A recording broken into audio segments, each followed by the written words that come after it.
Direct Investisseur vous est présenté par FX Pro. –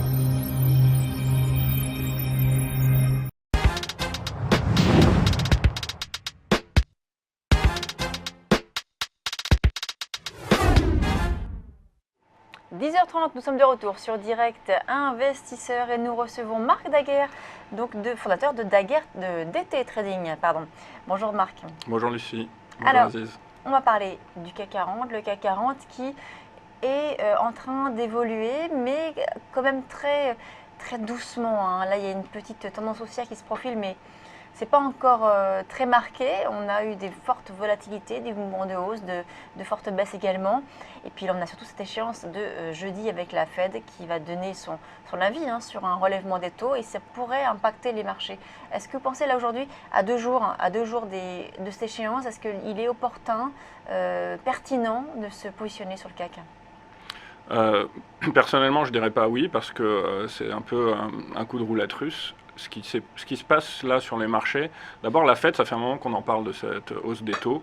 Il ne faut pas oublier que les marchés intègrent beaucoup de choses et que quelque part, je pense qu'elle est plus ou moins déjà intégrée dans les cours. Peut-être pas complètement, mais en tout cas, je ne suis pas sûr que ça ait un événement majeur aussi violent que ça. N'oublions pas aussi, comme vous le savez, qu'une hausse des taux est quand même un bon signe pour l'économie en général.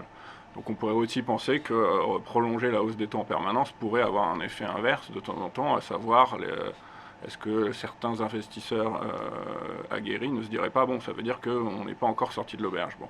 Donc je ne suis pas sûr que cette hausse des taux qui est attendue et qui aura lieu d'une manière ou d'une autre soit aussi impactante pour le marché. Maintenant, ce qui est sûr, ce que vous avez dit, c'est que là, depuis l'événement chinois de cet été, le CAC s'est pris une claque comme l'ensemble des indices mondiaux. Et on est dans une phase d'attente, vraiment, comme c'est souvent le cas dans ces moments-là, à savoir, est-ce que cette claque est significatrice de bons moments pour revenir à la hausse, ou alors, au contraire, est-ce qu'il faut être prudent parce que c'est peut-être le signal de départ d'une correction plus violente que les gens attendent. Alors là, je vous ai mis un graphique, effectivement, sur lequel on voit quand même que malgré tout, malgré les claques qu'on a eues les deux derniers étés, on voit en 2015 et on voit aussi l'été 2014, on est resté dans ce canal qui est tracé en bleu ciel. Et c'est le cas pas seulement sur le CAC, c'est le cas sur bon nombre d'indices européens. Donc à savoir, est-ce que cette zone autour des 4300, 4350 va encore tenir, ou est-ce que finalement elle va être enfoncée? Pour moi, c'est une balise importante, ce que j'appelle une balise technique à surveiller, à savoir, tant qu'on reste au-dessus, c'est un peu délicat d'envisager une correction violente. En revanche, si jamais ce niveau est cassé, effectivement, je pense qu'on peut largement viser sous les 4000, voire jusqu'aux 3006. Bon. Donc là, moi, pour l'instant, j'attends, j'ai mis mes balises. On est vraiment dans une zone, ce qu'on appelle une zone grise. On ne sait pas trop, on hésite. On le voit même, ces dernières semaines, la volatilité est très forte. Et on alterne des vagues de hausse et de vagues de baisse assez violentes. Donc pour l'instant, pour répondre à votre question, je pense qu'il vaut mieux encore rester prudent et pas essayer d'anticiper un mouvement dont on ne sait pas finalement s'il sera haussier ou baissier véritablement. Dit autrement, Marc, tant qu'on est au-dessus des 4300 points, pour vous, on ne peut pas encore parler de correction, c'est bien ça? Ça veut dire qu'on peut aller chercher les 4300 points dans les semaines à venir sans beaucoup d'inquiétude? Je ne veux pas dire sans beaucoup d'inquiétude. Quand on met une balise technique, c'est le dernier niveau, c'est un peu le dernier rempart, quoi. Donc s'il est testé, je ne dis pas que ce n'est pas inquiétant, mais tant qu'il n'est pas véritablement cassé, si vous voulez, ce qui se passe là sur les marchés, on l'a vu avec la Grèce, c'est que les marchés encaissent des mauvaises nouvelles assez violentes, avec des vagues violentes, mais après tout de suite il y a un effet comme s'il y avait un tampon derrière, une espèce de matelas assez solide qui faisait que voilà, on temporise, on attend, et jusqu'à maintenant, depuis 2011, à chaque fois qu'on a eu des vagues comme ça, on a fini par reprendre un biais haussier. Donc il faut aussi savoir regarder ce qui s'est passé dans le passé pour essayer d'en tenir des...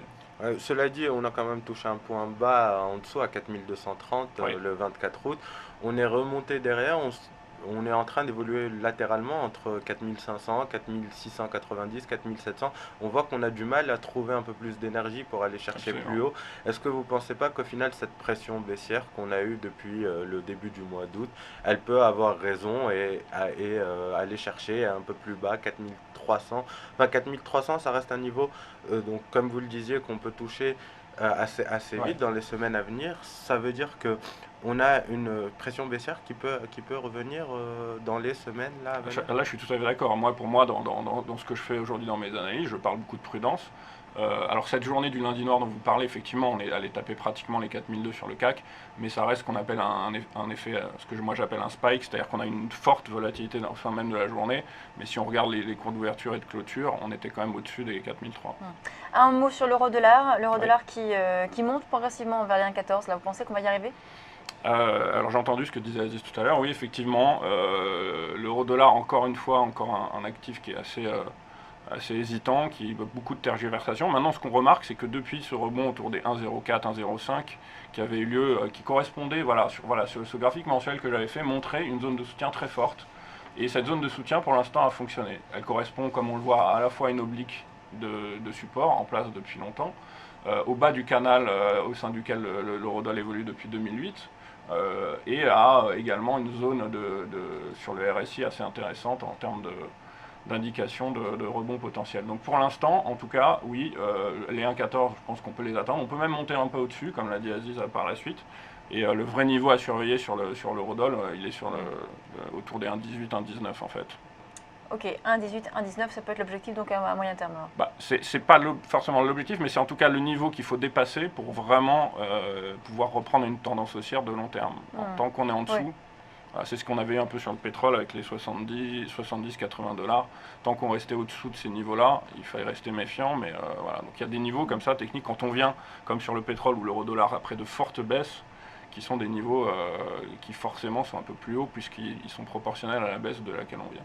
Merci Marc Daguerre, donc fondateur de DT Trading. On passe à la suite de Direct Investisseur.